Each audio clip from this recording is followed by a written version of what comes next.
고전명작 읽기 11주 공부를 합시다. 고전명작 읽기 11주는 존 홉스의 인간 본성론을 두루 살펴보도록 합시다.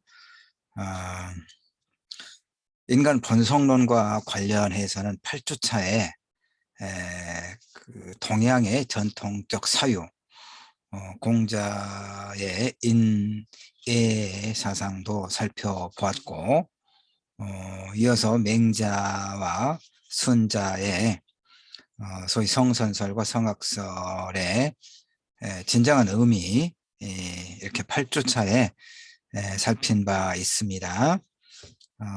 9주차는 화포리의 앵무새 죽이기를 읽으면서 우리 안의 편견과 차별의 문제를 살펴봤고, 10주차에는 제인 오스틴의 오만과 편견을 읽으면서 사랑의 조건들, 그다음에 사랑의 기술, 이런 내용을 검토했습니다. 11주는 또 본성론을 한번 봅시다. 존 홉스의 인간 본성론. 존 홉스가 그래서 이 11주차도 뭐 1차 시에 50분, 2차 시에 50분 이렇게 해서 나누어서 설명을 좀 하겠습니다.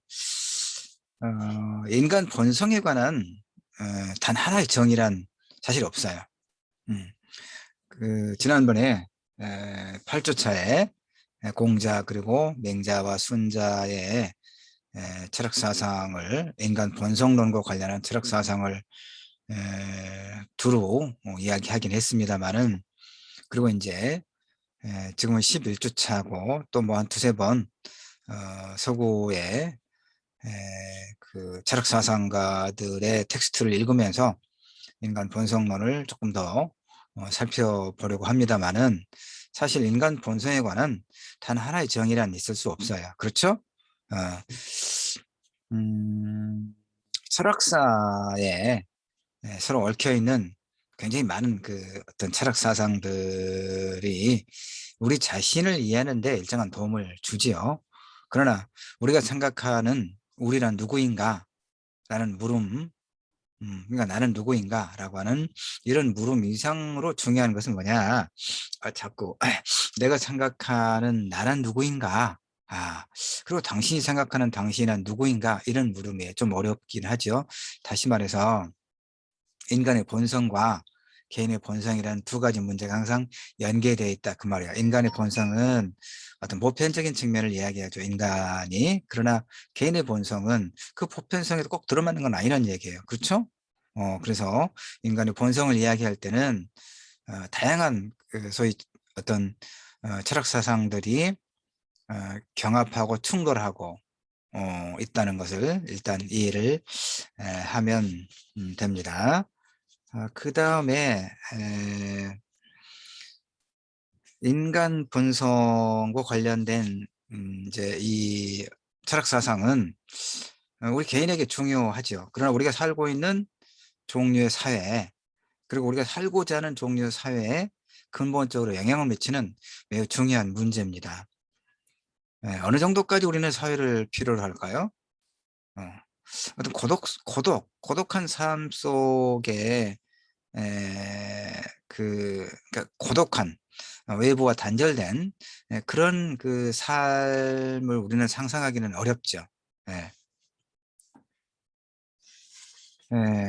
그래서 인간 본성에 관한 사상들은 뭐 철학적입니다. 철학은 본질을 탐문하는 그런 형해상학이라고 했습니다. 존 홉스, 홉스 11주 차에 홉스의 인간 본성론을 이야기하면서 두루두루 또 살필 것이고, 한 두어 번 더 할 거니까 그 앞에다 표지글로 내가 써놨습니다만은, 존 홉스, 토마스 홉스죠.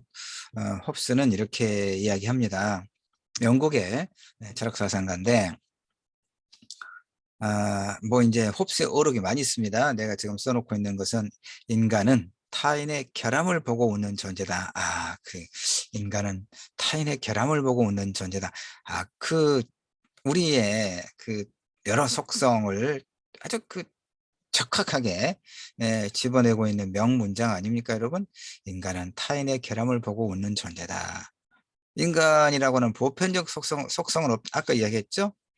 인간의 본성론과 개인의 본성론은 같지 않다라고 했습니다. 그래서 홉스는 인간이라고는 보편적 속성은 없다라고 얘기합니다. 또 인생은 고독하고 가난하며 추악하고 야만스럽고 짧다 이렇게. 그러니까 좀 홉스는 좀 2차 시에 나올 겁니다. 사회계약서를 존 로크와 함께 사회계약서를 주창했던 철학 사상가 중에 한 명인데, 인생이라든가 인간의 본성을 대체로 좀 부정적으로 보지 않았나 싶어요.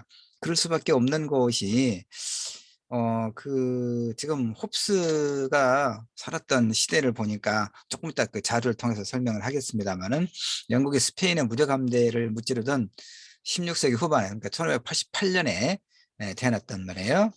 예, 영국이 시민전쟁을 겪었고 프랑스에서 몇 년간 체류하기도 했고, 그러니까 이 홉스가 살았던 시기는 근대 과학 및 과학적 방법이 동트던 그런 때였어요. 현미경과 망원경이 발명되었던, 또 갈릴레오와 데카르트의 그런 시대이기도 했죠. 지금 내가 텍스트를 써놓지는 않았는데, 홉스 하면 뭐 리바이어던, 조금 이따 다 이야기할 겁니다. 리바이어던. 자, 하여튼 이런 이제 얼마간의 지금 서두에서 이야기했던 부분을 시작으로 자료를 보면서 이제 홉스의 인간 본성론, 리바이어던, 뭐 사회계약설, 이런 주요한 철학 사상을 중심으로. 리바이어던은 홉스의 책입니다. 자, 봅시다. 토마스 홉스. 토마스 홉스는 하여튼 뭐 작은 마을에서, 영국에서는 뭐 우리가 가보지 않아서, 월트셔츠 맘스베리 외곽에 위치한 작은 마을 웨스트포트, 어딘지 몰라요. 모르겠네. 여러분들 중에서 영국에 뭐 유학을 갔거나 여행을 했거나 그런 친구들은 대강 알 수 있을지 모르지만, 뭐 나는 모르겠어요. 내 영국도 가보지 않았고. 예, 하여튼 토마스 홉스는 16세기 후반기에 태어난 사람입니다. 자, 당시 그 지방 전역에 스페인 무적 함대가 침공한다는 소문이 퍼져서 주민들이 이제 공포에 휩싸이게 되니까, 마을의 목사인 토마스 홉스의 부인도 놀란 나머지 임신 7개월 만에 조산을 하게 되었다. 그러니까 토마스 홉스는 칠삭동이라는 얘기입니다. 음, 스페인 함대가 지금 침공한다는 소문이 쫙 퍼져서 주민들이 공포에 휩싸였고, 그래서 토마스 홉스의 어머니인, 아버지가 마을에 목사였던 모양입니다. 어머니가 이제 깜짝 놀라가지고 임신 7개월밖에 안 됐는데 토마스 홉스를 조산한 거죠. 칠삭둥이, 우리 말로 말하면 칠삭둥이. 예, 재미있습니다. 사실 재밌는 건 아니죠. 내가 웃으면 안 되는데 이야기를 하다 보니까 혼자 웃었습니다. 혹시 오해하거나 그런 친구들은 없겠죠. 자, 아무 악이 없는 웃음입니다. 토마스 홉스. 문제는 이거죠. 아까도 이야기했지만, 그가 살았던 시기가 어떤 시기냐 이 말이야. 그러니까 인간의 어떤 이성을 바탕으로 한 이런 소위 과학의 시대, 합리주의를 신봉하고 추구했던 그런 과학의 시대, 이성의 시대다, 이런 얘기입니다. 예. 하여튼, 자, 그런데 이제 뭐 다양한, 우리가 살다 보면 다양한 일들이 일어나죠. 크고 작은, 개인적으로도 그렇고 사회적으로도 그렇고. 우리가 살고 있는 21세기 대한민국은 어떻습니까? 세계적으로 지금 2년째 코로나 바이러스가 확산하고 있어서, 하여튼 뭐 엉망이죠. 엉망입니다. 예. 그리고는 또 어떻습니까? 국내적으로는 이제 내년 3월에 20대 대통령 선거가 있어서, 이제 각 당의 내부 경선도 그렇고, 또 당과 당, 후보와 후보 간에도 아주 참 볼만한 일들이 많이 일어나고 있습니다. 그러면서도 이제 집값은 천정부지로 그 치솟고, 어 이런 그 어떤 경제적인 양극화, 그런 가운데도 이제 뭐 그 수백 채의 집을 사들이고, 이런 그 소위 갭 투자, 그래서 이제 빌라라든가 이런 그 정말 가난한 청년과 서민들의 그 전 생명, 전 재산이나 마찬가지인 그런 전세 보증금을 떼먹고 도망가는 아주 못된 인간들도 있고, 그런 것들을, 이런 것이 여러 번 계속 보도가 되고 있음에도 불구하고 그 정부나 국회나 입법을 통해서 그런 그 악덕 업자들, 예, 그런 처벌을 좀 더 강화하거나, 그다음에 이제 그 정말 그 가난한 서민들의 전 재산인 그런 전세 보증금, 이런 것을 보전하거나 하는, 이런 데는 게을리하죠. 지들 주머니 뱃속 채우는 데는 여념이 없고, 무능하고 부패하고, 이런 정치인들, 법조인들의 관련된 뉴스를 보면 너무 분노하죠. 오징어 게임, 50억 게임, 뭐 이렇게. 예. 이렇게, 물론 이제 우리 한국 사회만 그러겠습니까? 우리보다 더 혼란과 그 여러 가지 어떤 어려움이 있는 사회도 많이 있죠. 미얀마는 군부 쿠데타가 일어나서 저 80년 5월 광주를 능가하는 그런 대학살이 계속 이어지고 있고, 이제 반짝 그 관심이, 세계적인 관심이 있었지만, 이미 관심이 멀어져서 미얀마 국내적으로 굉장히 많은 사람들이 죽어가고 있다는 뉴스가 간간히 보도되고 있죠. 아프가니스탄도 그렇고, 하여튼 이렇게 그런 나라와 비교하면 우리나라는 이제 전쟁, 물론 이제 북한과의 분단 체제가 지속되고 있기 때문에 전쟁의 위협은 항상 있긴 있지만, 그러나 실제적으로 현실에서 그런 어떤 전쟁이라든가 폭력적인, 대규모의 그런 폭력적인 사회 혼란은 없는 게 다행이기는 하죠. 하여튼 이렇게 그 어느 시대나 그가 살던 시대에는 이렇게 사회, 이제 세계적으로 또 그 공동체 내에서 다양한 문제가 있습니다. 다양한 문제가 있고 복잡하고, 또 개인사적으로 크고 작은 예기치 않았던 어려움도 있고, 그러죠. 자, 존 홉스가 살았던 17세기 영국은 런던에서 대화재가 일어났다고 합니다. 1666년 9월 2일부터 9월 6일까지 런던에서, 이제 영국의 수도죠. 대화재가 일어나서 5일간의 화재로 런던 주택의 약 80%가 파괴되는 엄청난 화재라고 말할 수 있죠. 예. 미국도 보면 뭐 캘리포니아를 중심으로 서부 쪽이죠. 그 바다, 태평양에 연한 그쪽으로 이제 워낙 그 땅이 넓으니까 산불이 일어나면, 뭐 캐나다도 그렇고, 뭐 한 달, 두 달 타더구만요, 보니까.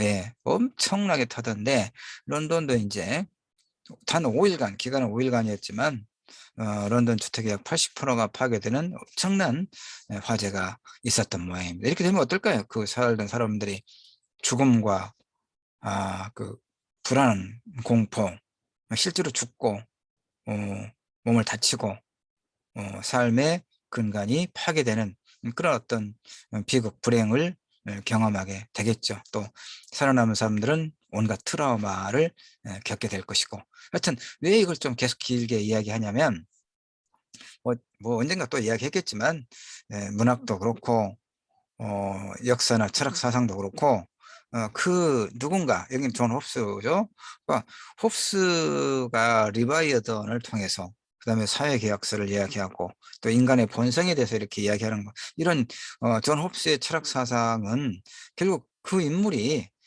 태어나서 성장하는 과정에서 보고 겪은 이런 여러 가지 어떤 사건들이 그의 철학 사상에, 뭐 작가라면 문학 텍스트에 상당한 영향을 끼치기 때문에, 존 홉스가 누구고, 그가 어떤 성장 과정을 거쳤고, 그다음에 그가 살았던 시대에 어떤 일들이 일어났는가를 살피는 것이죠. 어, 런던 대화제. 그 다음에 또 보면요, 영국의 의회는 또 모신론을 이제 신을 부정하는 것이죠. 예, 모신론을 조장한 불경 서적들을 금서로 지정하는, 예, 이런, 그러니까 이제 소위 말하면 사상의 자유, 예, 언론과 표현의 자유가 매우 심각하게 위협받던 그런 시대죠.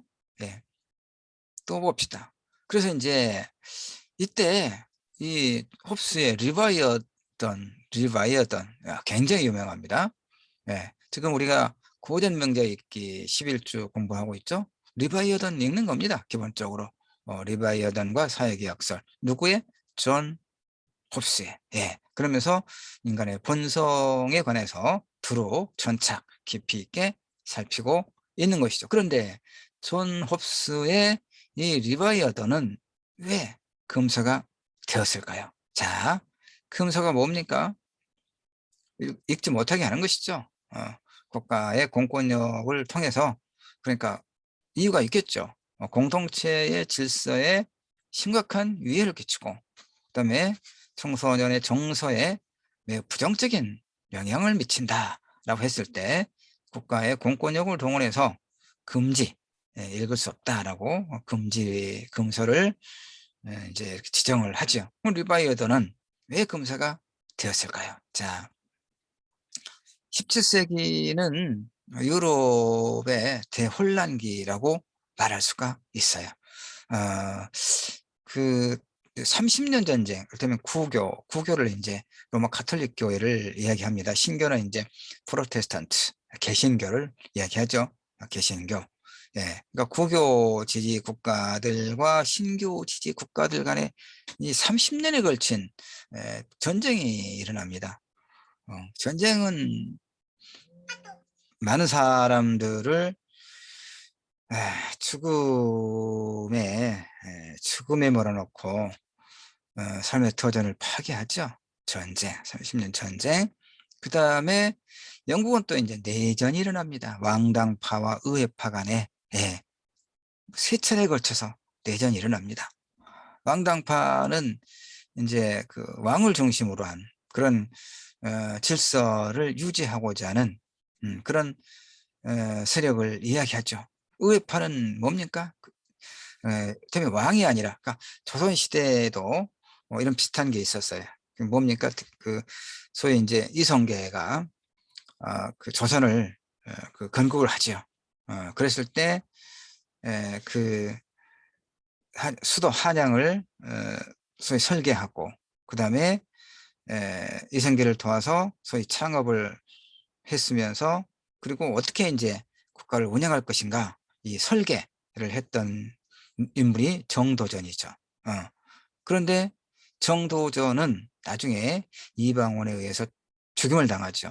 물론 이방원은 또 이제 아버지였던 이성계를 또 거의 뭐 왕의 자리에서 몰아내다시피 하고, 형제들도 죽이고 조카들도 죽이고 그런 인물이죠. 그런데 어쨌든 그 이제 왕당파가 바로 그 이방원과 같은 사람이죠. 왕을 중심으로 한, 군주를 중심으로 한 그런 질서를 세우고자 했던 사람들이 소위 왕당파, 이제 유럽식으로 이야기하면, 의협파는 정도전 같은 인물이 그렇습니다. 그러니까 왕이 아니라 국가를, 조선은 왕이 아니라 사대부들의 나라다라고, 그 사대부들이, 그게 의회죠. 이를테면 사대부들의 어떤 공론을 모아서 어떤 의사결정을, 중요한 국가 의사결정을 하는 그런 나라로 만들고자 했던 게 정도전이죠. 그러니까 서로 이해가 다르죠. 그래서 이제 정도전은 그 왕조 국가니까 왕을 능가하는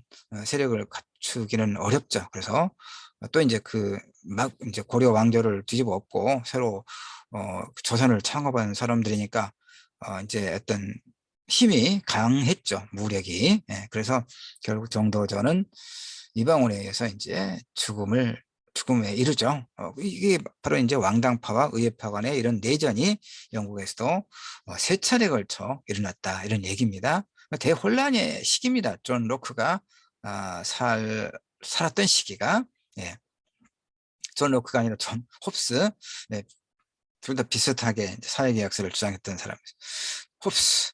그래서 이제 그런 혼란, 전쟁과 혼란을, 아까 런던 대화제도 있었잖아요. 이런 걸 경험하면서 세계관이 형성되고 인생관이 형성된단 말이에요.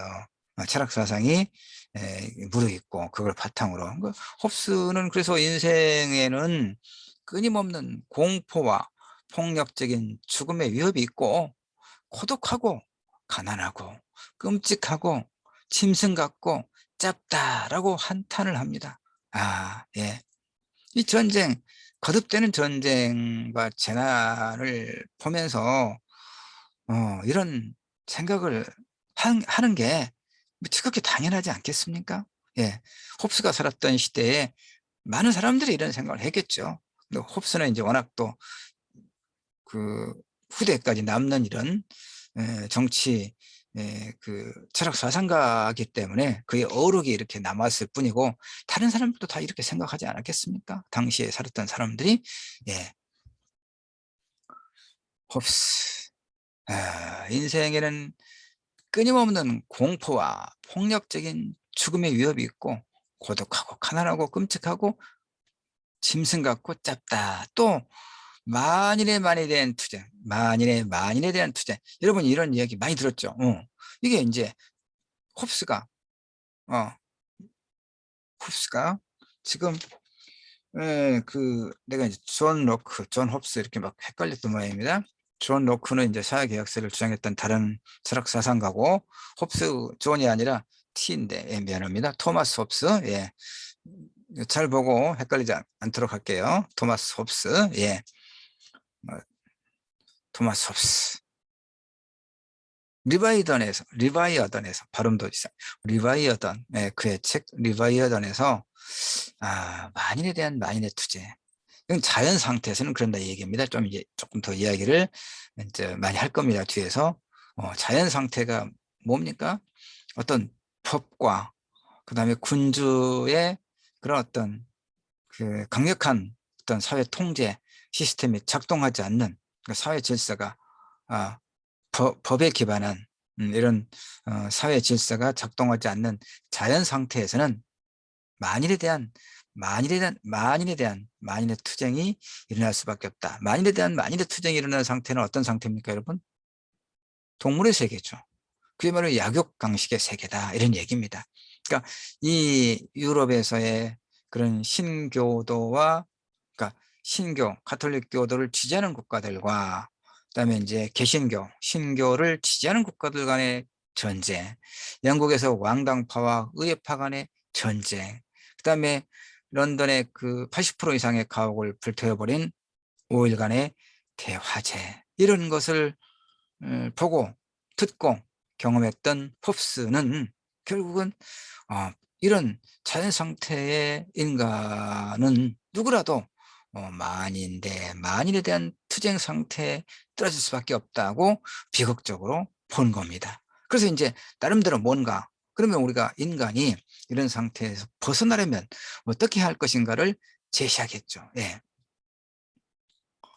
자연 상태에 대한 설명을 좀 더 합시다. 자연 상태. 예. 국가 이전의 상태. 예.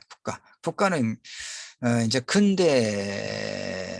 근대 민족주의의 어떤 소산으로서의 이제 군대적인 국가가 만들어지는 거죠. 국가는 어떻습니까?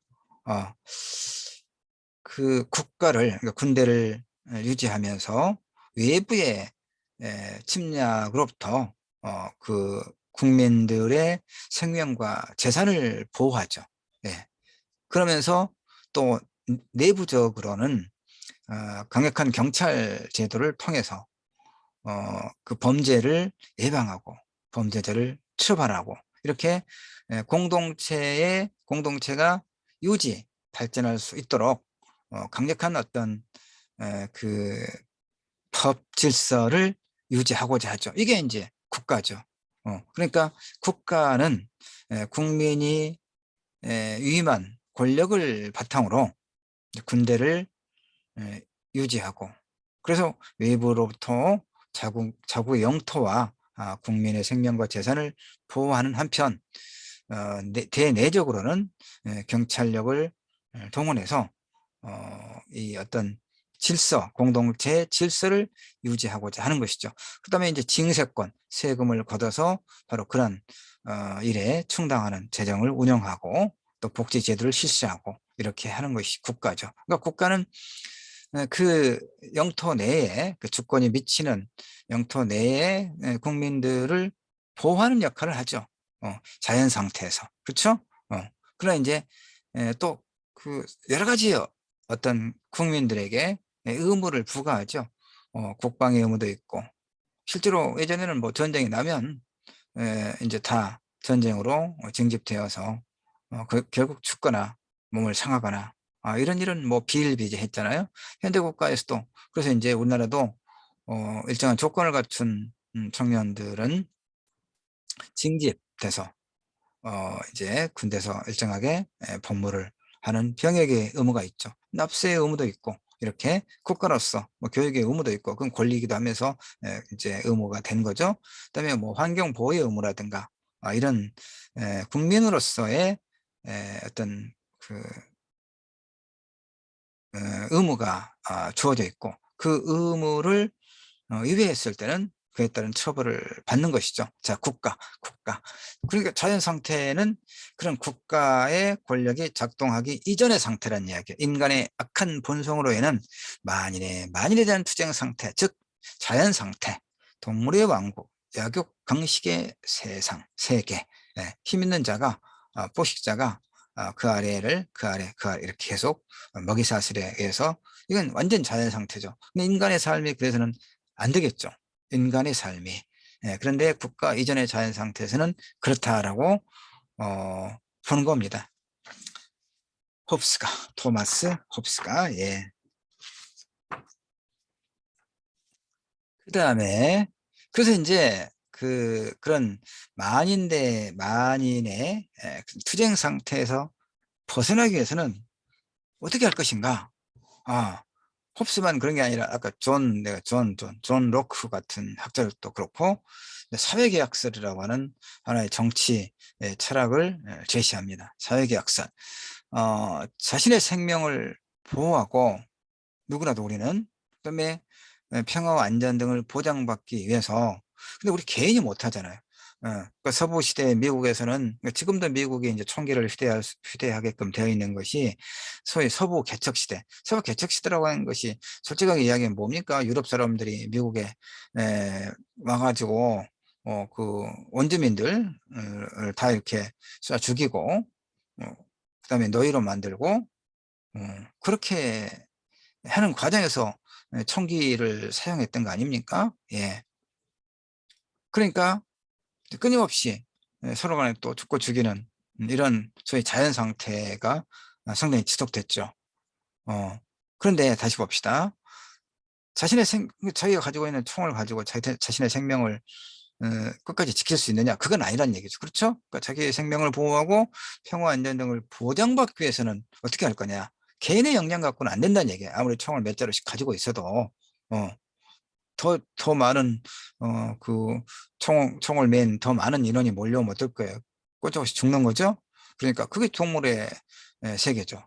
그래서 이제 구성원들이 자발적으로 동의를 합니다. 그 권력을 그 개인의 어떤 그 개개인이 동의를 통해서 공동의 권력을 만든다는, 이게 이제 소위 사회계약설이에요. 예. 서로 간의 안전을 보장하기 위해서, 안전과 평화를 보장하기 위해서 개개인이 가지고 있는 권력을 좀 유보하고 어떤 공동의 권력, 그게 국가죠. 국가. 예? 공동의 권력. 이게 이제 그래서 상당히 이 토마스 홉스의 리바이어드는 그런 측면에서 어, 보면, 그러니까 리바이어드는 이제 구약성서, 구약성서 욥기 41장에 등장하는 괴물이에요. 괴물. 우리가 우리나라도 뭐 킹덤인가 그런 넷플릭스 영화도 있고, 그 전에는 그 좀비들이 많았어요. 영화들이 갑자기 그런 여기는 뭐 하여튼 여러 가지 합쳐놓은 그런 괴물입니다. 리바이어든 볼까요? 예, 리바이어든. 자, 이런 괴물인데, 그러니까 이 엄청나게 좀 어떻습니까? 많은 설명을 하진 않고 있습니다만은 이 이게 이제 상상을 통해서 그린 그림입니다. 리바이어던. 엄청난 괴물이죠. 그래서 이 리바이어던 같은 강력한 힘을 가진 국가가 필요하다 이런 얘기예요. 그 개개인의 생명의 안전과 평화를 보장받기 위해서는, 이 자연 상태를 넘어서기 위해서는 리바이어던과 같은 강력한 힘을 가진 국가가 필요하다라고 본 거예요. 이건 충분히 여러분이 이해할 수 있죠? 자, 리바이어던의 이제 의미는, 본래 이제 그 어원을 보면 뭐 물질, 형상, 그리고 국가의 권력 뭐 이렇게 돼 있는데, 토마스 홉스는 존이 아니고 예, 토마스 홉스는 성취의 본질을 이해하려면 먼저 인간을 이해해야 한다 이렇게 말합니다. 마찬가지로 국가의 속성을 알려면 먼저 인간의 경향, 특성, 생활 양식을 아는 것이 필요하다. 인간이 사회적 맥락에서 먼저 이해돼서는 안 된다라고 이야기합니다. 사회 그 자체는 인간의 행동 방식과 관련해서 설명돼야 하기 때문에 그렇다는 거예요. 그러니까 인간에 대한 그 보편적인 인간의 본성은 없다라는 말이 바로 이것 때문에 그래요. 인간은 사회적 맥락에서 이해될 필요가 있다 이런 얘기예요. 어. 자, 그래서 리바이어던의 표지, 예, 표지. 표지에는 이제 이렇게 뭐 영어로 써져 있겠죠. 토마스 홉스가 영국 사람이니까. 그래서 여기 보니까 뭐 지상에, 이제 이걸 우리말로 번역을 하면 이런 뜻이 된다고 합니다. 지상에 더 힘센 자 없으니 누가 그와 겨루랴. 리바이어던, 네, 강력한, 그러니까 그 구약 성서에 나오는 이 강력한 힘을 지니고 있는 괴물 리바이어던, 이걸 국가로 비유한 거예요. 국가를 상징적으로. 여기 그 촘촘해서 그런데 이게 사람들이에요. 보면 예, 잘 안 보이죠? 이 산이고, 예. 그래서 리바이어던의 표지는 인간이 뭉쳐서 만들어낸 거대한 인간형의 존재가, 아, 이렇게 인간형의 존재가 인간들이라고 말이에요. 산 너머에서 산이죠. 산 너머에서 도시를 굽어보고 있죠. 그러니까 토마스 홉스가 국가를 인간이 만들어낸 거대한 인간적인 존재로 기술하는 것을 형상화, 그리고 있는 것이죠. 근데 이제 리바이어던이 들고 있는 왕홀 애교, 왼손입니다. 오른쪽에 검을 들고 있죠. 이런 것은 어떤 의미냐 볼까요? 그 다음에 이제 하여튼 리바이어던이 인민이 뭉쳐서 만들어진 것만이 아니라 단순한 인민의 집합체와는 구분되는 독자적 성질을 갖고 있는 것이고, 왕홀과 검으로 상징되는 공권력과 그다음에 머리로 상징되는 정치적 지도를 인민이 따라야 한다는 것을 의미하고 있어요. 지금 한 페이지다 해놓지 않고 있어서 여러분이 좀 보면 됩니다. 이 리바이어던의 표지 그림, 왕홀, 검, 그다음에 이제 그 인민의 군상들이 모여서 이 산 너머에서 도시를 굽어보고 있는데, 이 그림은 리바이어던이라고 하는 것은, 즉 국가라고 하는 것은 인민들의 어떤 그 집합체이면서도 또 그 자체로 이걸 힘을 상징하죠. 이것도 왕이라고 하는 어떤 상징이고, 그 얘기예요. 어, 공권력, 머리로 상징되는 정치적 지도를 인민이 따라야 한다. 이런 의미를 복합적으로 가지고 있다. 이런 얘기. 그러니까 리바이어던에서 토마스 홉스는 군주는 임금을 복종시킬 수 있는 강력한 힘을 지닌 존재다라고 본 겁니다. 예. 그러니까 리바이어던을 통해서 소위 사회계약서를 주장하고 있는 토마스 홉스의 철학 사상의 핵심의 전제는 뭐냐면, 무엇보다도 안전이 중요하다 이게. 뭐, 무엇과 비교해서 자유보다. 그러니까 이 강력한 국가, 그다음에 군주로 대표되는 국가의 이런 어떤 통치가 로부터의 안전이 이 구성원들의 개개인의 자유보다 훨씬 더 중요하다 이렇게 이야기를 합니다. 사실 이것은 그 이후로도 끊임없이 논쟁이 되었던 부분이기도 합니다.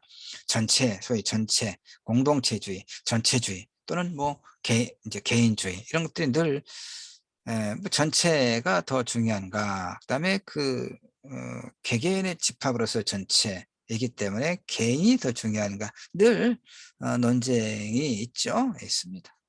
어쨌든 토마스 홉스는 이렇게 주장한 겁니다. 그러니까 전쟁의 시기, 재난의 시기에는 이런 운명이 훨씬 더 우리 가슴이 더 왔죠. 더 다가오죠.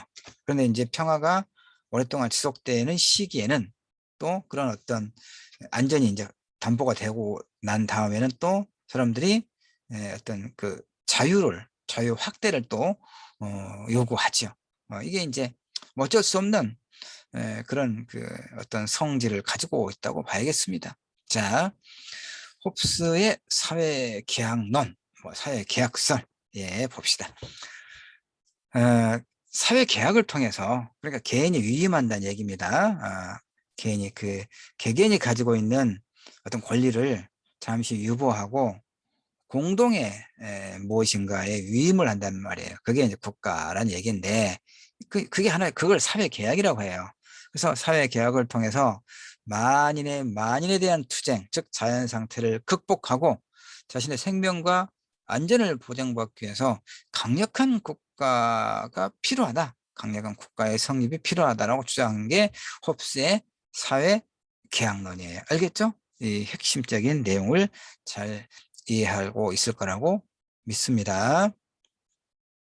홉스는 이렇게 리바이어던을 통해서 사회계약서를 주장합니다. 그런 모든 인간은 사회성을 결여한 이기적이며 평등한 존재다. 여기서 평등하다는 얘기는 똑같이 이기적이다 이런 얘기죠. 예, 부정적으로 본 거예요. 인간의 본성은. 왜요?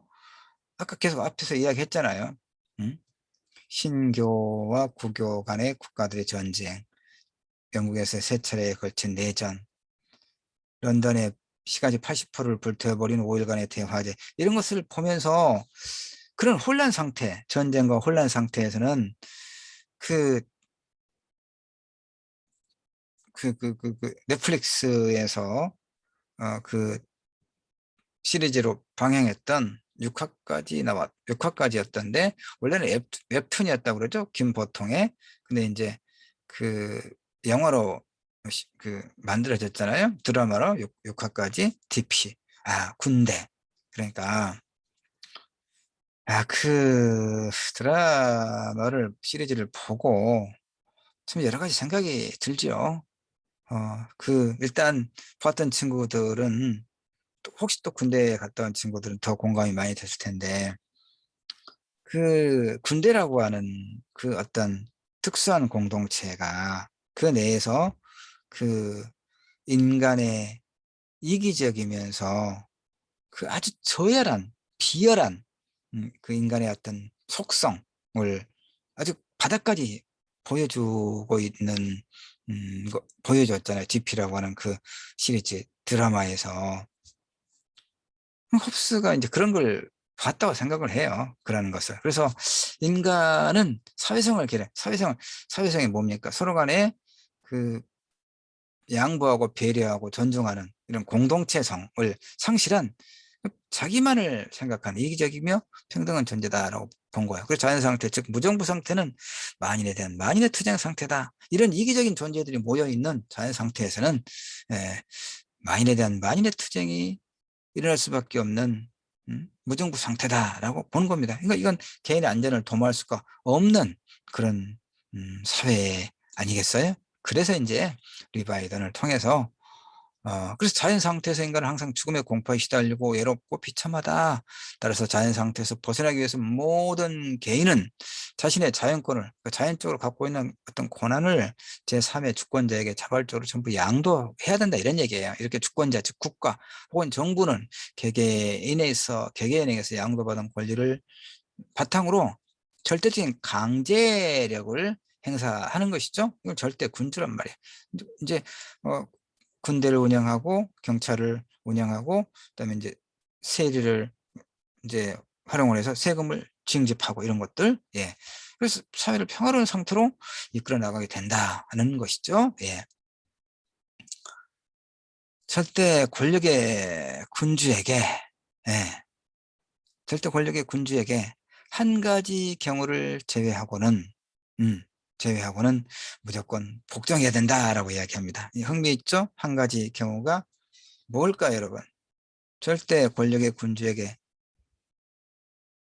다 복종해야 되지만, 음, 한 가지 경우는 제외할 수 있다. 예. 그 통치권을 제한할 수 있는 한 가지 경우는, 음, 생명의 안전을 위협받을 때. 그러니까 개개인이 생명의 안전을 보장받기 위해서 자연권을 국가에게, 군주에게 위임을 했잖아요. 예. 그런데 그 국가, 군주에 의해서 개개인이 내 생명의 안전을 위협받을 때는 군주에게 복종하지 않을 자유가 있다. 저항권을 말하죠. 근대적 저항권. 그러니까 이 토마스 홉스, 그러니까 이런 위대한 철학 사상가들은, 그러니까 왜 위대합니까? 보통 사람들보다 더 앞서서 전체적인 그림을 보고 무엇인가의 본질을 꿰뚫어 봤다는 얘기죠. 그리고 그것을 말과 글을 통해서 논리적이고 체계적으로 정리해 뒀다는 얘기예요.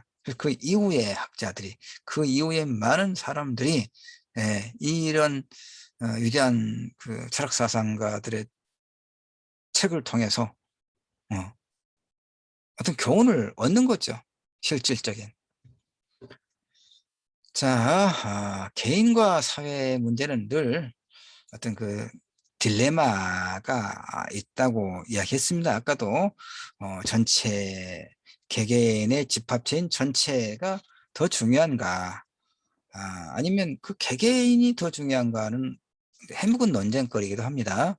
자, 이제 마르크스는 이제 그 자본주의가 가지고 있는 여러 폐해를 이제 문제를 지적하면서, 그래서 이제 자본주의 체제가 뭐였습니까? 두 가지 그 자본주의 체제를 떠받치고 있는 하나의 그 시스템이라고 할까, 이런 것이 생산수단의 사적 소유, 그리고 시장경제, 시장에서의 자유로운 활동, 이거였잖아요.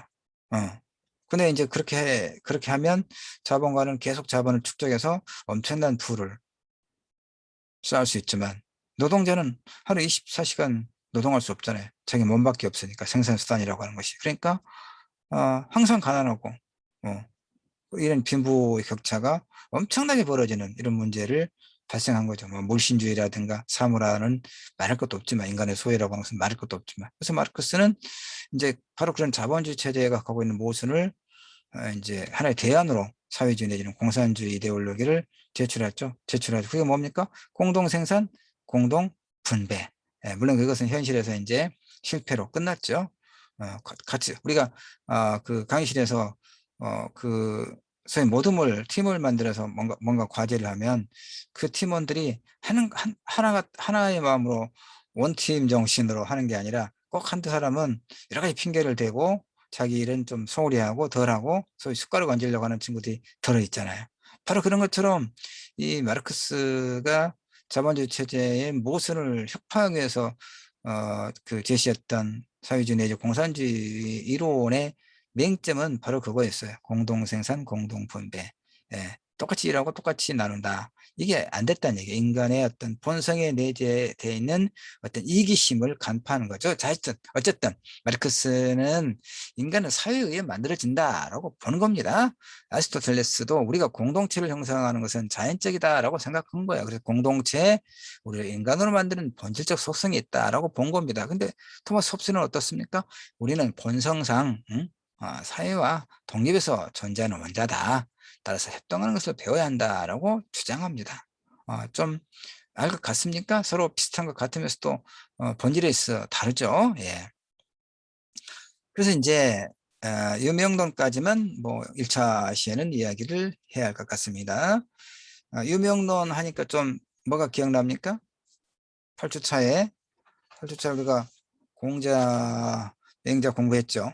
예? 예, 8주 1차 시행. 그러니까 인간 본성에 관한 동양의 전통적 사유를 8주차에 공부할 때 8주 1차 시 앞부분에 공자의 그 철학 사상을 조금 이야기했죠. 그다음에 공자의 정명론, 임금은 임금답고 아버지는 아버지답고, 신하는 신하답고 자식은 자식답고, 그 이름에 걸맞는 자신의 역할을 다 해야 된다라고 하는 게 정명론이었잖아요. 비슷해서 지금 여러분이 이미지가 연상되는가 싶어서 환기를 했습니다. 유명론, 유명론. 홉스는 서로 다른 많은 사물에 적용되는 하나의 명칭이 있다. 그래서 그 명칭을 통해서 각 사물의 공통성을 뽑아낼 수 있다고 생각하는 사람들을 비판합니다. 그러니까 보편적 속성은 존재하지 않는다는 거예요. 그런 피터와 존 등 개별 인간 이외에 인간 일반이 존재한다는 주장에 반대했어요. 인간 일반이 보편적 속성이 있다 이 말이에요. 그래서 인간이라는 일반 명사가 지시하는 구체적인 대상이 있다는 것을 거부했어요. 피터는 피터고 존은 존이다 그 말이에요. 피터와 존은 인간이긴 하지만 그 둘의 어떤 그 보편적 속성은 존재하지 않는다. 그러니까 좀 극단적이죠. 보편적 속성이 있지요. 아름다운 꽃을 보면, 그러니까 꽃을 보면 아름답다고 느끼는 정서가 보편적인 거잖아요. 그렇죠? 똥을 밟으면 에이 더러워라고 느끼는 것이 보편적 속성이잖아요. 그런데 이제 이 토마스 홉스는 그런 것들을, 이 보편적 속성을 이제 굉장히 부정했던 그런 철학 사상가예요. 그래서 이제 유명론은 뭐냐면 있을 유자죠. 명칭만이 존재하는 인간이라고 하는 보편적 속성은 존재하지 않고 다만 인가이라고 하는 명칭만이 존재한다 이런 얘기입니다. 예, 이런 흡수의 견해를 극단으로 밀고 가면 어떤 문제가 발생할까요? 엄밀한 의미에서 인간 본성과 같은 것은 존재하지 않는다는 결론에 도달하는 것이죠. 좀 과격한 그 논의이기도 해요. 인간 본성 있죠. 그렇다면 그 뭐 인간이 동물에 속하지만 여타의 동물과 다른 인간만의 특징이 있잖아요. 그러니까 유사한 게 있잖아요. 유사한 것은 본능적 욕구, 생존의 욕구, 성욕, 뭐 이런 것들 우리 이제 본능의 영역에 속하죠. 근데 인간은 이성적 존재죠. 여타의 동물과 다른 인간만의 굉장한 그 특장은 뭐예요? 이성적 존재, 이성이 뭡니까? 합리적으로 사고하고 판단하고 행동하는 능력. 무엇이 옳고 무엇이 그런가를 판단할 수 있는 능력이 이성적 사유죠. 이건 동물에게 없어요. 현재까지는. 있는지는 모르지만, 그래서 동물들이 화가 날지 모르지만 현재까지 밝혀진 바에 의하면 이성적 사유는 인간만의 고유한 특징이라고. 이게 보편적 특징이라고 말하죠. 보편이 뭡니까? 두루 일반적으로 널리 그런 말이에요. 김, 이, 박, 최, 조, 황, 추, 이 송씨 각각의 인물들에게 일반적으로 가지고 있는 볼 수 있는 특징이 바로 그거죠. 이성적 존재다. 그래서 인간은 이성이 있기 때문에 동물과 같은 그런 본능의 차원에서 성욕을 가지고 있지만 인간은 이성을 지닌 존재이기 때문에 그래서 그 본능의 영역에 속한다는 성욕을 아무렇게나 발산하는 건 아니란 얘기죠. 음, 이를테면